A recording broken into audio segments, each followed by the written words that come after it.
42 ಕೃತಿಗಳನ್ನ ಬರೆದು ಇನ್ನೂ ಕೆಲವು ಕೃತಿಗಳನ್ನ ಲೋಕಾರ್ಪಣೆ ಮಾಡ್ತಕ್ಕಂಥ ಒಂದು ಉತ್ಸುಕದಲ್ಲಿ ಇದ್ದಾರೆ ಅಂತಕ್ಕಂಥ ಒಂದು ವಿಚಾರವನ್ನ ಕೇಳಿದಾಗ ನಮ್ಮ ಕನ್ನಡ ಸಾಹಿತ್ಯಕ್ಕೆ ಎಷ್ಟೊಂದು ದೊಡ್ಡ ಮಟ್ಟದಲ್ಲಿ ಶ್ರೀಮಂತವಾಗಿದೆ ಅಂತಕ್ಕಂಥದ್ದನ್ನು ನಾವೆಲ್ಲರೂ ಕೂಡ ಹೆಮ್ಮೆಯಿಂದ ಸ್ಮರಿಸಬೇಕಾಗಿದೆ. ಆದ್ಮೇಲೆ ನೋಡಿ, ಇವತ್ತು ಕೇಂದ್ರ ಸರ್ಕಾರ ಕನ್ನಡ ಪ್ರಾದೇಶಿಕ ಭಾಷೆಗಳ ಮೇಲೆ ಹಿಂದಿ ಬಲವಂತದ ಏರಿಕೆ ಸರಿಯಲ್ಲ. ಕರ್ನಾಟಕದಲ್ಲಿ ವಾಸಿಸುವಂತ ಅನ್ಯ ಭಾಷಿಗರು ಕಡ್ಡಾಯವಾಗಿ ಕನ್ನಡ ಬಳಸಬೇಕು. ಅವರೊಂದಿಗೆ ನಾವುಗಳು ಕೂಡ ಕನ್ನಡದಲ್ಲಿಯೇ ಮಾತನಾಡಿ ನಾಡು ನುಡಿಗೆ ಗೌರವಿಸೋಣ, ಈ ನೆಲದ ಪರಂಪರೆಯನ್ನು ಮೆರೆಯೋಣ ಎಂದು ರಾಜ್ಯ ಘಟಕದ ಅಧ್ಯಕ್ಷರಾದ ಶಫೀವುಲ್ಲಾ ಅವರು ಮಾತನಾಡಿದರು.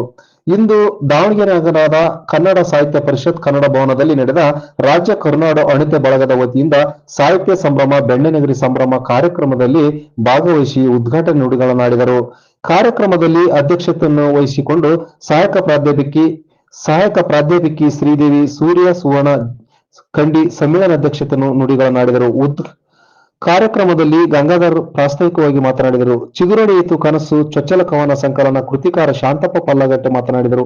ಕರುನಾಡ ಬಳಗದ ಸಂಸ್ಥಾಪಕ ಅಧ್ಯಕ್ಷ ಕನಕ ಪ್ರೀತೀಶ್, ಹಿರಿಯ ಸಾಹಿತಿ ಎನ್.ಟಿ. ಏರಿಸ್ವಾಮಿ, ಕನ್ನಡ ಸಾಹಿತ್ಯ ಪರಿಷತ್ ಅಧ್ಯಕ್ಷೆ ಸುಜಾತಮ್ಮ ರಾಜು, ಜಿಲ್ಲಾ ಕನ್ನಡ ಸಾಹಿತ್ಯ ಪರಿಷತ್ ಅಧ್ಯಕ್ಷರಾದ ವಾಮದೇವಪ್ಪ, ಜನಶ್ರೀ ಫೌಂಡೇಶನ್ ನಾಗಲೇಖ, ಪತ್ರಕರ್ತೆ ಎಂ ರಾಜಪ್ಪ ಯಾಸಗೊಂಡನಹಳ್ಳಿ ಸೇರಿದಂತೆ ಅನೇಕ ಗಣ್ಯಮಾನ್ಯರು ಕಾರ್ಯಕ್ರಮದಲ್ಲಿ ಪಾಲ್ಗೊಂಡಿದ್ದರು. ದಿವ್ಯ ಸಮಾರಂಭದಲ್ಲಿ 54 ಜನ ಸಾಧಕರಿಗೆ ಸನ್ಮಾನಿಸಿ ಗೌರವಿಸಲಾಯಿತು.